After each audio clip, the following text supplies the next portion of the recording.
in '69, when I graduated, we had an opportunity to go up and work in the Bureau of Indian Affairs in the villages in Alaska, and had an assignment and went through. But anyhow, that didn't work out.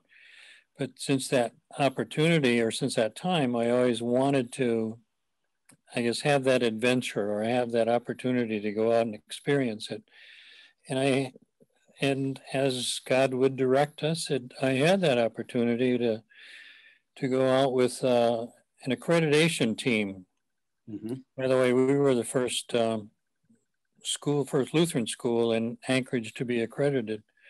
Kind of proud of that fact. But anyhow, we also went out to work with the accreditation team in the public schools, and did that with one of the villages. And as, again, God would direct it, we ended up having a job in the Lower Kuskokwim School District from that opportunity of visiting the school for a long weekend, and thinking that's what I wanted to do. I wanted to go out and work in the villages and work in education in these native schools.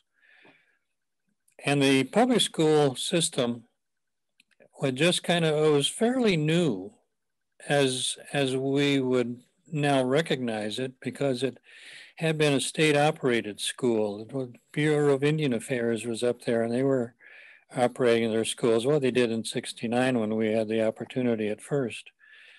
And then they kind of gave it all to the state, and the state operated it. And it was much different than what you would think of a public school.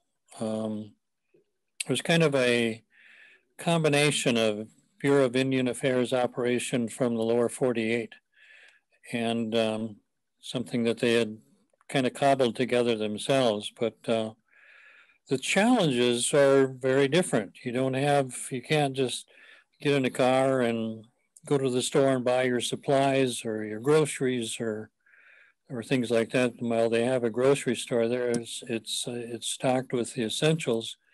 It's also quite expensive. Yeah. So many of the things would be shipped in by plane. Fuel oil was shipped in on a barge once a year in the summertime, and that supplied your fuel for the year. In fact, they had a 2-year supply that they built up. So you had those kinds of challenges. You had the challenge of competing in sports with other schools.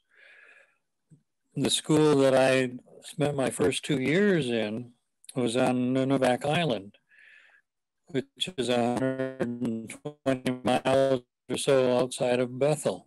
It's about an hour and, if I remember correctly, hour and 20-minute flight by small plane. Maybe that was a little bit longer, but it felt longer anyhow. So you went out there with a Twin Otter. You didn't have jets that went out there every day, and it depended on the weather. You flew in, and you may not be able to get out for a couple of weeks because the weather may turn bad. So you were there, but that's the way they lived, and so you went with that culture. And I went out there to learn the experience, and I learned, again, pretty much like my first year in teaching. I learned as much from them as hopefully they did from me. A new culture, a different culture. How do they survive? How do they get together? How do they work together?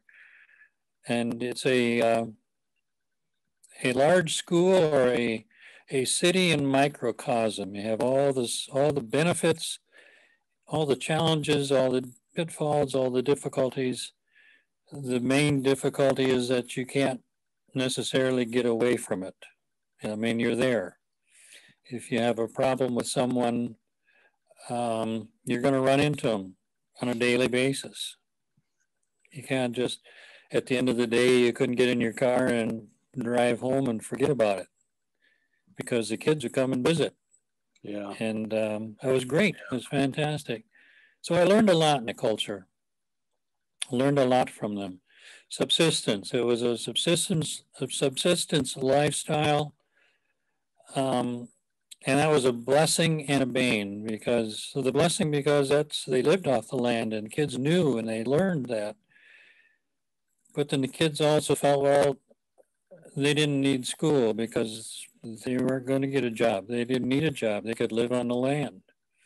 And so school in some cases wasn't an important feature for them, wasn't necessarily a requirement. But I think people were realizing that the Western culture was going to have to be a part of what they were doing. They were depending on it more and more.